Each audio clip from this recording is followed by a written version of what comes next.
A long time ago, there was a high-class rich man. As he became older, he realized that the suffering of old age was about the same for rich and poor alike. So he gave up his wealth and class position and went into the forest to live as a poor monk. He practiced meditation and developed his mind. He freed himself from unwholesome thoughts and became contented and happy. His peacefulness and friendliness gradually drew 500 followers to his side. At that time, long ago, most monks usually looked pretty serious. But there was one monk who, even though he was quite dignified, always wore at least a little smile on his face. No matter what happened, he never lost this glimmer of inner happiness. And on happy occasions, he had the broadest smile and the warmest laughter of all. Sometimes monks, as well as others, would ask him why he was so happy that he always wore a smile. He chuckled and said, "If I told you, you wouldn't believe me. And if you thought I spoke a lie, it would be a dishonor to my master."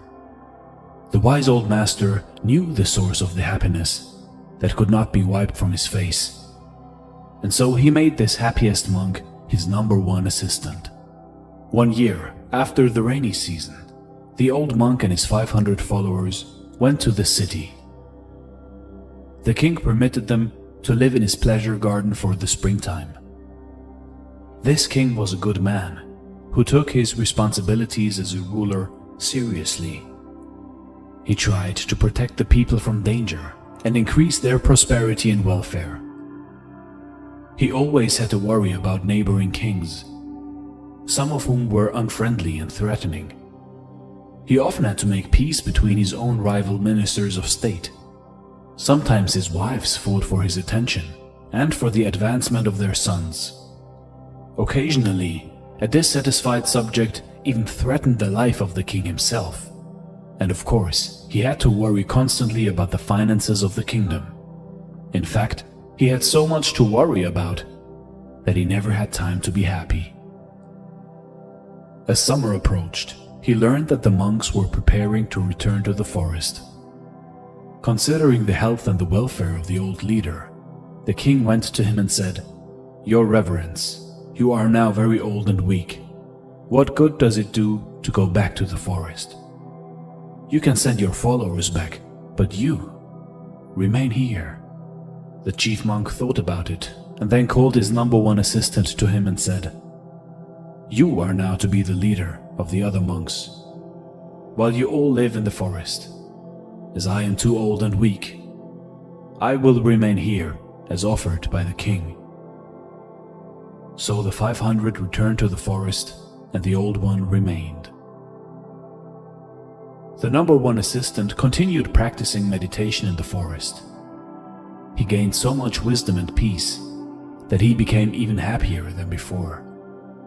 He missed his old master and wanted to share his happiness with him, and so he returned to the city for a visit. When he arrived, he sat on a rug at the feet of the old monk. They didn't speak very much, but every so often, the #1 assistant would say, "What happiness! Oh, what happiness!" Then the king came to visit. He paid his respects to the chief monk.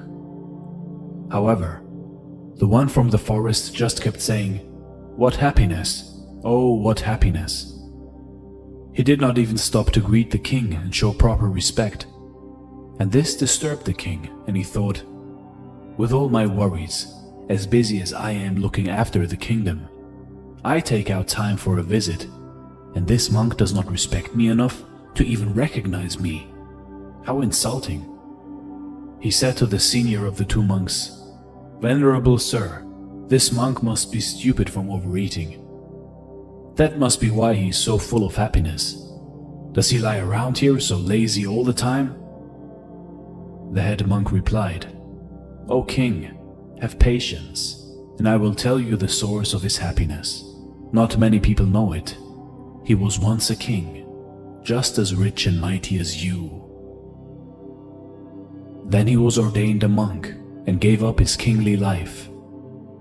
Now he thinks his old happiness was nothing compared to his present joy. He used to be surrounded by armed men who guarded and protected him. Now, sitting alone in the forest with nothing to fear, he has no need for armed guards. He has given up the burden of worrying about wealth that has to be protected. Instead, free of the worry of health and the fear of power, his wisdom protects himself and others. He advances in meditation to such inner peace that he cannot keep from saying, "What happiness, oh what happiness." The king understood at once. Hearing the story of the happy monk made him feel at peace. He stayed for a while and received advice from both of them. Then he honored them and returned to the palace. Later, the happy monk, who once had been a king, paid his respects to his master and returned to the lovely forest. The old chief monk lived out the remainder of his life, died, and was reborn in a high heaven world. You see, in life, if we stay unattached to wealth and power, our happiness increases. If we search for happiness in the outer world, in everything that isn't within us already, we will never retain it. We will never find happiness, because happiness is the way. The way is within us, and no material possessions can ever guide us to happiness as much as our inner happy self and our inner being. Those who hide behind wealth and power will never find happiness.